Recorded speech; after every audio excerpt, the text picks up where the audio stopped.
प्रधानमंत्री नरेंद्र मोदी ने कौशल और शिक्षा विषय पर बजट बाद वेबिनार को किया संबोधित, युवा सशक्तिकरण पर दिया जोर।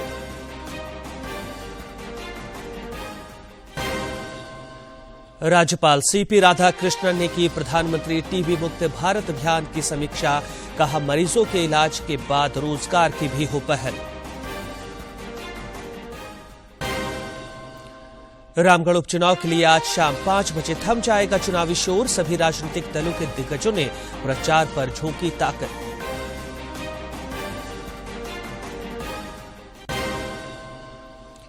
और राजधानी रांची में होने वाली G20 समिट की तैयारी तेज, उपायुक्त ने बैठक कर पदाधिकारियों को दिए एहतियाती निर्देश।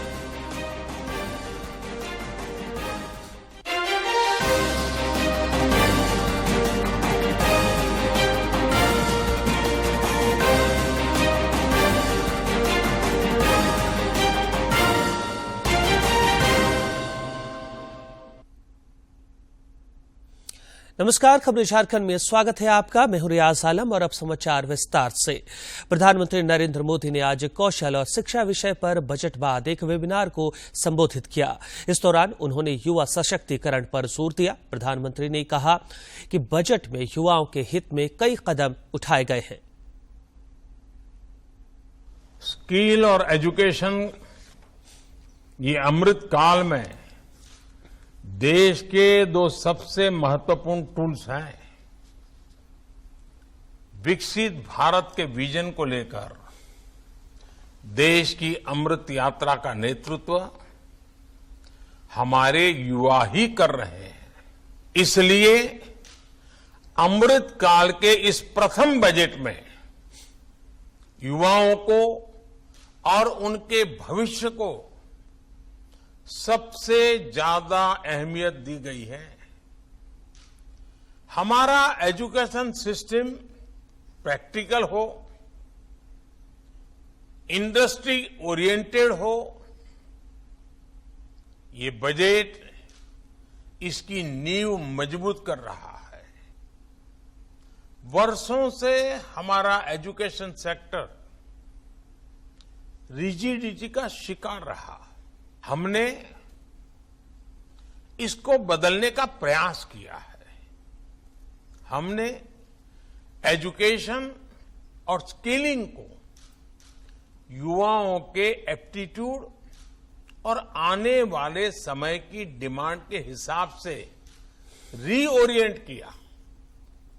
राष्ट्रीय शिक्षा नीति में भी लर्निंग और स्किलिंग दोनों पर समान जोर दिया गया है।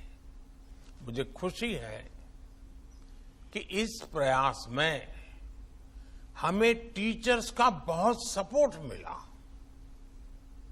इससे हमें अपने बच्चों को अतीत के बोझ से मुक्त करने का बहुत हौसला मिला है। इसलिए सरकार को एजुकेशन और स्किलिंग सेक्टर में और रिफॉर्म करने के लिए प्रोत्साहित किया है। साथियों, नई टेक्नोलॉजी नई तरह के क्लासरूम के निर्माण में भी मदद कर रही है। कोविड के दौरान ये हमने अनुभव भी किया है। इसलिए आज सरकार ऐसे टूल्स पर फोकस कर रही है जिससे एनीवेयर एक्सेस ऑफ नॉलेज सुनिश्चित हो सके। प्रधानमंत्री नरेंद्र मोदी आज दिल्ली के तालकटोरा स्टेडियम में एक सांस्कृतिक उत्सव का उद्घाटन करेंगे। इस मौके पर उपस्थित लोगों को वो संबोधित भी करेंगे। इस अवसर पर उपस्थित लोगों को संबोधित भी करेंगे। प्रधानमंत्री के एक भारत श्रेष्ठ भारत के विजन के अनुरूप ही कर्नाटक की संस्कृति, परंपराओं और इतिहास का उत्सव मनाने के लिए सांस्कृतिक उत्सव बरिसु कन्नड़ दिमदिमावा का आयोजन किया जा रहा है। आजादी का अमृत महोत्सव के तत्वाधान में आयोजित होने वाले इस महोत्सव में सैकड़ों कलाकारों को नृत्य, संगीत, नाटक, कविता के माध्यम से कर्नाटक की सांस्कृतिक विरासत को प्रदर्शित करने का अनुपम अवसर मिलेगा। राज्यपाल सीपी राधाकृष्णन ने टीबी उन्मूलन की दिशा में प्रतिबद्धता के साथ काम करने पर जोर दिया है। वे राजभवन में प्रधानमंत्री टीबी मुक्त भारत अभियान की समीक्षा कर रहे थे। राज्यपाल ने जोर देकर कहा कि टीबी मरीजों का इलाज के बाद उनके लिए रोजगार की भी पहल की जानी चाहिए। मौके पर उन्होंने राज्य के निक्षय मित्रों को सम्मानित भी किया। केंद्र सरकार के महत्वाकांक्षी टीबी मुक्त भारत अभियान के तहत स्वस्थ हो चुके टीबी मरीजों के लिए गढ़वा जिले में 3 दिवसीय प्रशिक्षण शिविर का आयोजन किया गया। जिला यक्ष्मा पदाधिकारी डॉक्टर कमलेश कुमार ने बताया कि 10 मार्च तक जिले के 10 गांवों को टीबी मुक्त बनाने का लक्ष्य रखा गया है।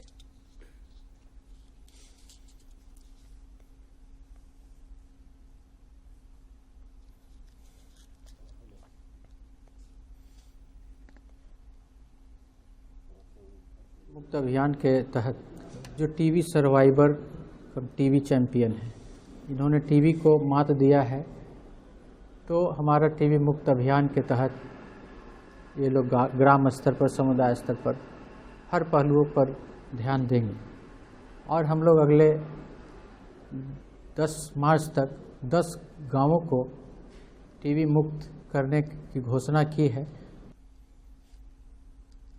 रामगढ़ उपचुनाव के लिए आज शाम 5 बजे चुनाव प्रचार थम जाएगा। इसे देखते हुए सभी दलों के दिग्गजों ने प्रचार पर अपनी पूरी ताकत झोंक दी है। कल शाम मुख्यमंत्री हेमंत सोरेन ने सत्तारूढ़ गठबंधन के समर्थित प्रत्याशी के पक्ष में रामगढ़ जिले में चुनावी सभाओं को संबोधित किया। इस दौरान उन्होंने भाजपा और आजसू पार्टी पर जमकर हमला बोला।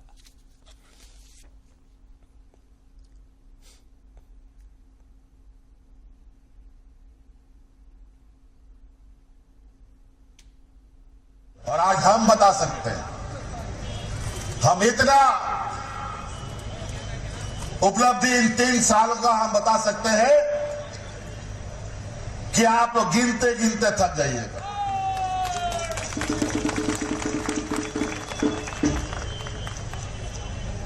हम लोग जब सरकार बनाए उसके बाद तो कोरोना ही आ गया था।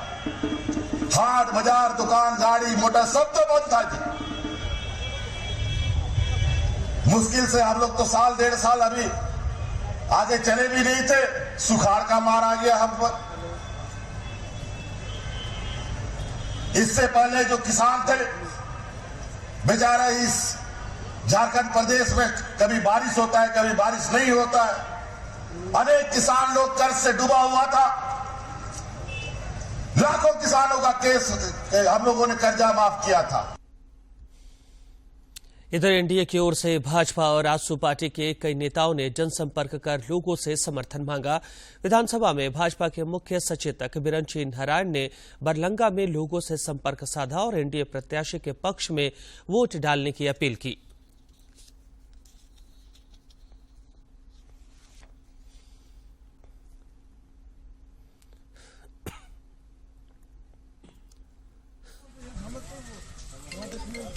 कि मैं पिछले 17 तारीख से बरलंगा के सुदूर ग्रामीण क्षेत्र में घूम रहा हूं, घर घर जा रहा हूं और जो वायुमंडल है, जो माहौल है, वो पूरी तरह से एनडीए के पक्ष में है, आजसू के पक्ष में है। और आपको विश्वास दिलाता हूं कि यहां से भारी मतों से इस बार एनडीए के उम्मीदवार की जीत होगी।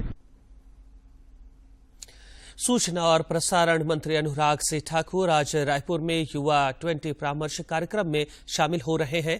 कार्यक्रम का आयोजन रायपुर भारतीय प्रबंधन संस्थान ने किया है। सूचना और प्रसारण मंत्री अनुराग सिंह ठाकुर आज रायपुर में युवा 20 परामर्श कार्यक्रम में शामिल होंगे। कार्यक्रम का आयोजन रायपुर स्थित भारतीय प्रबंधन संस्थान कर रहा है। इस कार्यक्रम में शांति निर्माण और सुलह, युद्ध रहित युग की शुरुआत विषय पर ध्यान केंद्रित किया जाएगा। इस कार्यक्रम में देश विदेश के लगभग 250 प्रतिनिधि शामिल होंगे। इनमें छत्तीसगढ़ के कॉलेजों के 75 विद्यार्थी शामिल हैं। युवा 20 का आयोजन G20 सम्मेलन में युवाओं की भागीदारी सुनिश्चित करने के लिए किया जा रहा है। ये G20 देशों के युवाओं के साथ संपर्क का एकमात्र औपचारिक मंच है।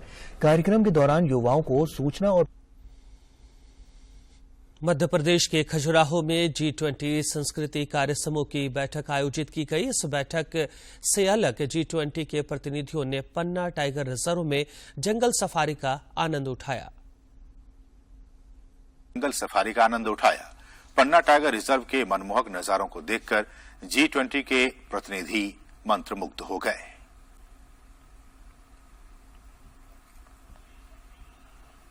we had a fantastic morning in the Patna Reserve. We saw the tiger 151, a tiger lady. She was very quiet and it was fantastic. It's the first time for me to see tiger, so thank you very much. I think the tiger was waiting for G20 delegates, so we were very lucky today. राजधानी रांची में 2 और 3 मार्च को प्रस्तावित G20 summit की तैयारी तेज कर दी गई है।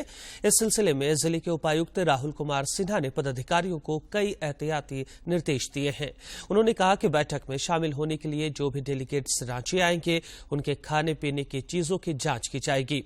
उपायुक्त ने सिविल सर्जन को चिकित्सक दल की प्रतिनियुक्ति करने का निर्देश दिया है।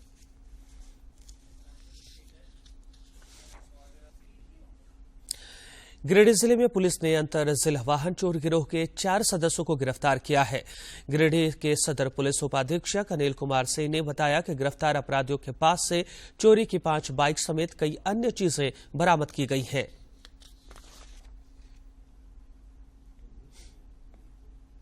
खुलासा हुआ है जिसमें 4 अपराधकर्मी पकड़े गए हैं और इसमें 5 बाइक और 5 मोटर पंप और चारों के पास से चोरी में प्रयुक्त होने वाले टूल्स को बरामद किया गया है। इसमें जो 3 अपराधकर्मी हैं जो अहिल्यापुर से पकड़े गए हैं उनका नाम इम्तियाज अंसारी है, इब्रार उर्फ बुधन मियां है और मुन्ना प्रसाद वर्मा है। एक अपराधकर्मी दिनेश सिंह है जो चक्रदाहा बेंगावा थाना क्षेत्र से पकड़ा गया है। यह एक संगठित गिरोह था जिसका पर्दाफाश हुआ है। इसमें अहिल्यापुर थाना पुलिस और बेंगावा थाना पुलिस ने की भूमिका महत्वपूर्ण रही है और इन लोगों ने अच्छा काम किया है। गिरिडीह जिले में कई कल्याणकारी योजनाएं चलाई जा रही हैं। इनमें से मुख्यमंत्री पशुधन योजना लोगों के लिए बेहद कारगर साबित हो रहा है। जिले के उपायुक्त नमन प्रियेश लकड़ा ने कहा कि सरकार गरीबों की आय बढ़ाने के लिए गंभीर है। उन्होंने बताया कि मुख्यमंत्री पशुधन योजना के तहत लाभुकों को 75 से 100% तक अनुदान राशि दी जा रही है। लेयर्ड बर्ड फार्मिंग, अंडा उत्पादन, कुक्कुट, ब्रॉयलर एवं सुकर पालन से संबंधित योजनाएं हैं। इसमें कल्याण विभाग के तहत 100% अनुदान पे एवं पशुपालन एवं गव्य विकास विभाग के द्वारा 90% एवं 75% अनुदान पे लाभुकों को अलग अलग ये जो परिसंपत्तियां हैं, पशु हैं, वो मुहैया कराए जाते हैं। इसके तहत लगभग 3700 हमारा लक्ष्य प्राप्त हुआ, जिसमें कि 3600 लाभुकों को हम लोगों ने चिन्हित कर लिया, उनका अनुमोदन किया है। औद्योगिक नगरी जमशेदपुर के गुलमोरी उत्कल समाज के सभागार में 1 दिवसीय विज्ञान प्रदर्शनी का आयोजन किया गया। इसका उद्देश्य स्कूली बच्चों के बीच विज्ञान के प्रति रुचि बढ़ाना है। इस दौरान बेहतर प्रदर्शनी को पुरस्कृत भी किया गया।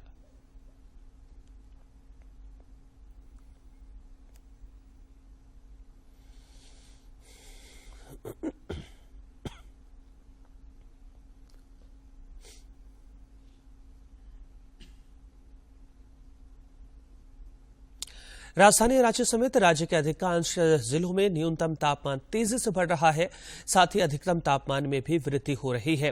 रांची स्थित मौसम विज्ञान केंद्र ने पूर्वानुमान में बताया कि अगले 5 दिनों तक राज्य के न्यूनतम तापमान में किसी बड़े बदलाव की संभावना नहीं है। प्रधानमंत्री नरेंद्र मोदी कल मन की बात कार्यक्रम के जरिए देशवासियों के साथ अपने विचार साझा करेंगे। इसका सीधा प्रसारण दूरदर्शन और आकाशवाणी के सभी नेटवर्क पर किया जाएगा। इसके अलावा मन की बात कार्यक्रम का प्रसारण दूरदर्शन समाचार और आकाशवाणी समाचार के YouTube चैनल पर भी किया जाएगा। की बात है जन जन की, संघर्षों के कुछ किस्से, कहानी कुछ सफलताओं की, अनकही विरासत की, उम्मीदें नए भारत की। महीने के आखिरी रविवार का रहता है इंतजार। ब्रह्मपुत्र के घाट से हिमालय के विस्तार तक होती है मन की बात प्रधानमंत्री के साथ। तो सुनिए इस महीने 26 फरवरी सुबह 11 बजे आकाशवाणी और दूरदर्शन के सभी चैनलों पर। आप भी माननीय प्रधानमंत्री के मन की बात का हिस्सा बन सकते हैं। इसके लिए आप अपने सुझाव post box number 111 Akashvani Delhi पर भेज सकते हैं या फिर नमो ऐप या माई गव के ओपन फोरम में पोस्ट कर सकते हैं। तो याद रखें, रविवार 26 फरवरी सुबह 11 बजे मन की बात। और अब कुछ खबर राज्य के विभिन्न जिलों से।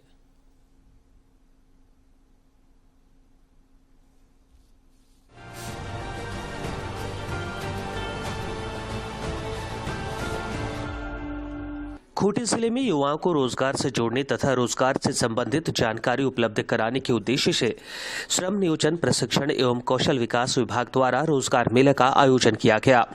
जिले के उपायुक्त ने कहा कि कौशल विकास के लक्ष्यों को सफल रूप प्रदान करने की दिशा में सफल प्रयास किए जा रहे हैं। साहिबगंज जिले में उपायुक्त की अध्यक्षता में पर्यावरण समिति की बैठक आयोजित की गई। उपायुक्त ने कहा कि पर्यावरण के संरक्षण को देखते हुए सभी क्रशर प्लांट में बैग हाउस लगवाना और स्प्रिंकलर सिस्टम लगाना अनिवार्य है। उन्होंने इसके लिए पदाधिकारियों को आवश्यक दिशा निर्देश दिए। गोड्डा जिले में उपायुक्त ने समाहरणालय स्थित अपने कक्ष में जल जीवन मिशन के तहत किए जा रहे कार्यों की समीक्षा की। इस दौरान उन्होंने अभियान के प्रभावी क्रियान्वयन पर बल दिया और पदाधिकारियों को आवश्यक दिशा निर्देश दिए। साहिबगंज जिले में भी जल जीवन मिशन अंतर्गत संचालित योजनाओं की समीक्षा बैठक आयोजित की गई। बैठक की अध्यक्षता करते हुए उपायुक्त ने गंगा किनारे बसने वाले सभी 78 गांवों में चल रहे गीला एवं सूखा कचरा प्रबंधन के कार्यों की समीक्षा की और निर्माण कार्यों में तेजी लाने का निर्देश दिया। रांची के सांसद संजय सेठ ने अपने सांसद निधि से कॉस्मॉस यूथ क्लब लालपुर को अंतिम यात्रा वाहन प्रदान किया। मौके पर सांसद ने कहा कि यह वाहन न्यूनतम दर पर जरूरतमंदों को उपलब्ध कराया जाएगा। लातेहार जिले के महुआटाड़ प्रखंड स्थित संत जोसेफ +2 विद्यालय में तीरंदाजी प्रशिक्षण केंद्र काम करने लगा है। मनिका विधायक रामचंद्र सिंह ने विधिवत रूप से फीता काटकर तीर चलाकर इस केंद्र का उद्घाटन किया। जमशेदपुर स्थित कोऑपरेटिव कॉलेज में प्रज्ञा केंद्र खोला गया है। मुख्य अतिथि के रूप में कुल्हान विश्वविद्यालय के प्रवक्ता डॉक्टर PK पाणी उपस्थित थे। उन्होंने प्रज्ञा केंद्र विद्यार्थियों को समर्पित करते हुए कहा कि कार्यों के लिए बाहर जाकर भटकना नहीं पड़ेगा, उनका काम कॉलेज कैंपस में ही हो जाएगा। गोड्डा जिले के बुआरीजोर प्रखंड में परिणत राम सोरेन मेमोरियल ट्रस्ट आदिवासी युवा क्लब और ग्रामीणों के सहयोग से परगना राम सोरेन की 154वीं जयंती धूमधाम से मनाई गई। परगना राम सोरेन को 1970 के दशक में उनके अच्छे सामाजिक कार्यों और अच्छा स्वशासन चलाने के लिए राष्ट्रपति ने सम्मानित किया था। लोहरदगा जिले में तेजी से पेड़ों की कटाई को लेकर सांसद सुदर्शन भगत ने चिंता जताई है। उन्होंने केंद्रीय वन मंत्री को पत्र लिखकर वनों की कटाई की जांच केंद्रीय टीम से कराने की मांग की है। इसकी रोकथाम के लिए राज्य सरकार को आवश्यक दिशा निर्देश देने का आग्रह भी केंद्रीय मंत्री से किया गया है। गुमला के उपायुक्त सुशांत गौरव ने CSR की बैठक की। इस दौरान हिंडाल्को के कार्यों को शिक्षा, स्वास्थ्य, लाइवलीहुड और जल आपूर्ति के क्षेत्र में योजनाबद्ध तरीके से लागू करने का निर्देश दिया। केंद्रीय संचार ब्यूरो डाल्टनगंज द्वारा आजादी का अमृत महोत्सव, एक भारत श्रेष्ठ भारत, स्वच्छ भारत अभियान, फिट इंडिया और G20 विषयों पर चैनपुर के श्री सदगुरु प्रताप हरि +2 उच्च विद्यालय में निबंध प्रतियोगिता का आयोजन किया गया। इस प्रतियोगिता में लगभग 60 बच्चों ने हिस्सा लिया।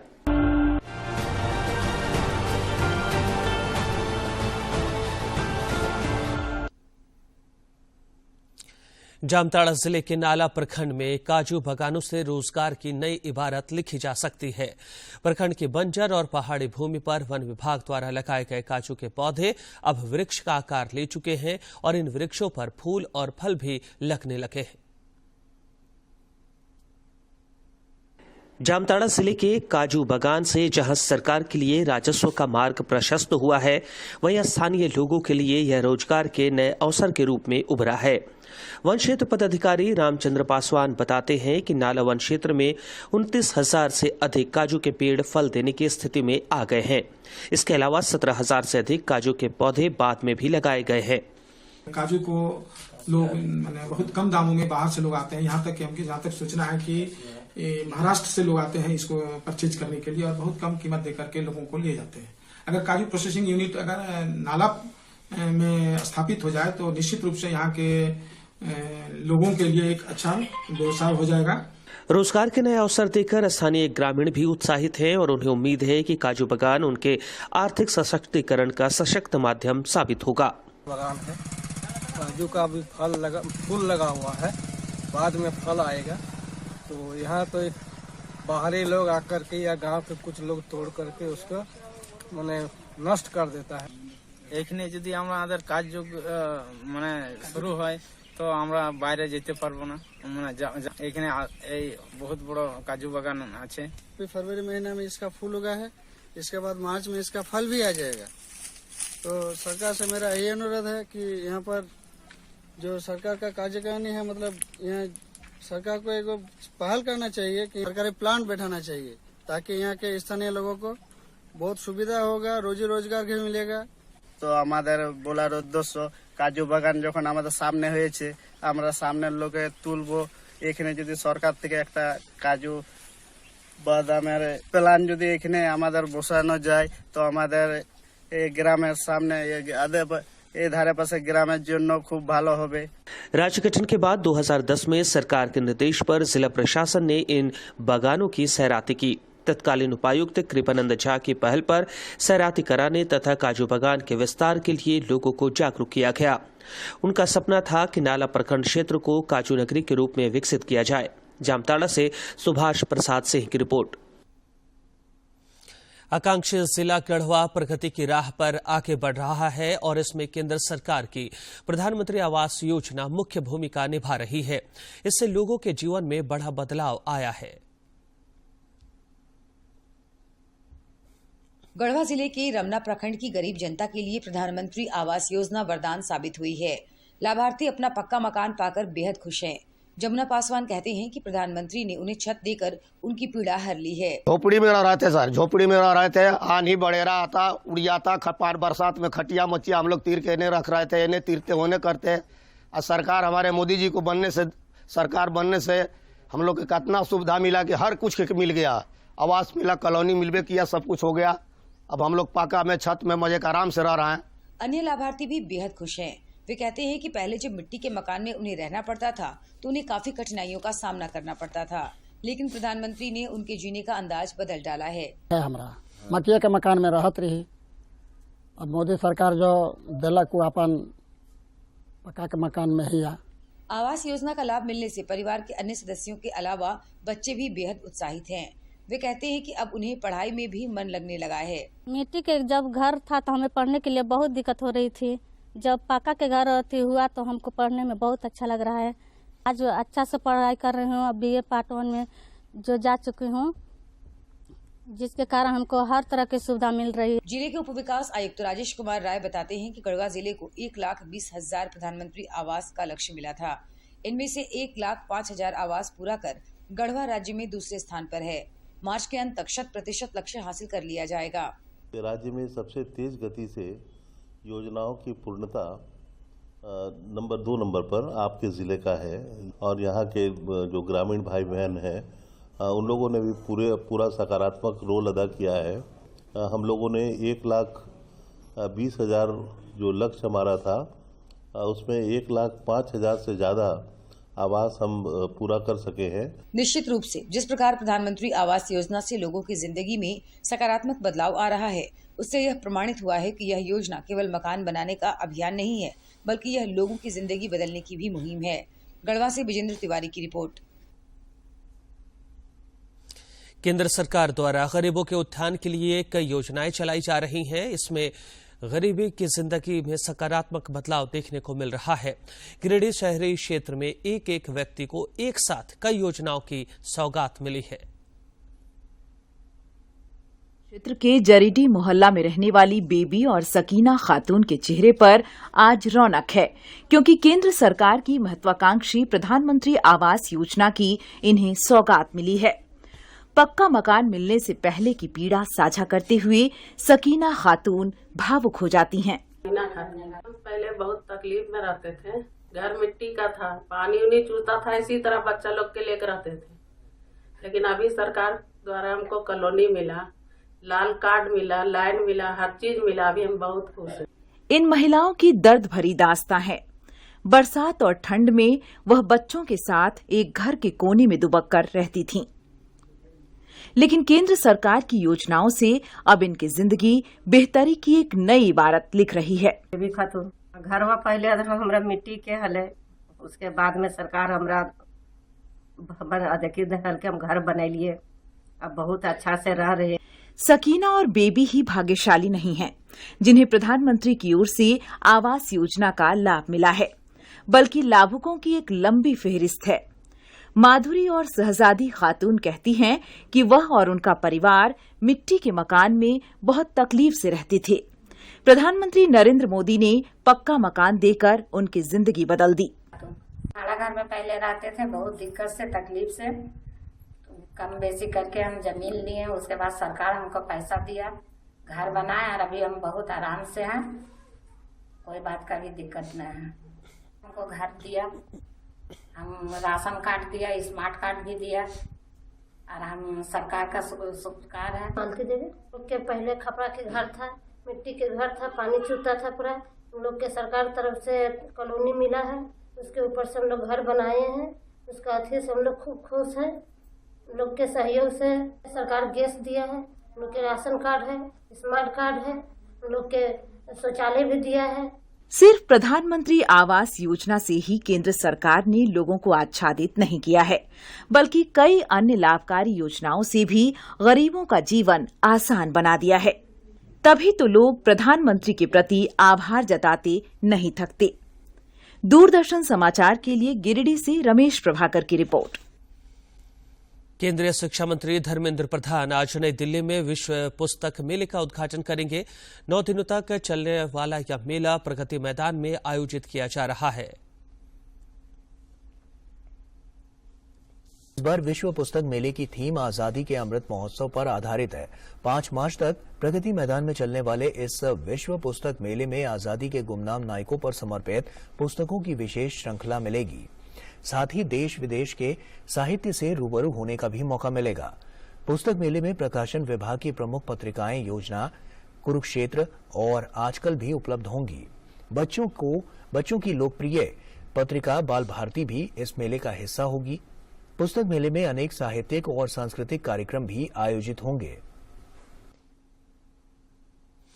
जमशेदपुर के कोऑपरेटिव कॉलेज में विभिन्न विश्वविद्यालयों के साथ हुए एमओयू के बाद पहला वॉलीबॉल मैच का आयोजन किया जा रहा है।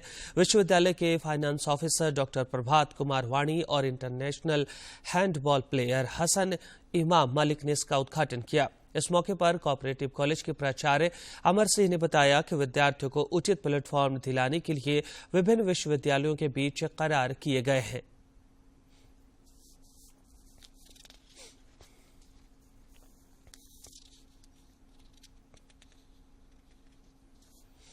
मशहूर फिल्म अभिनेत्री दिवंगत दिव्या भारती की आज जयंती है। उन्होंने अपने छोटे से करियर में कई फिल्मों में काम किया था। आइए देखते हैं उन पर फिल्माए गए कुछ गाने।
और अंत में मुख्य समाचार।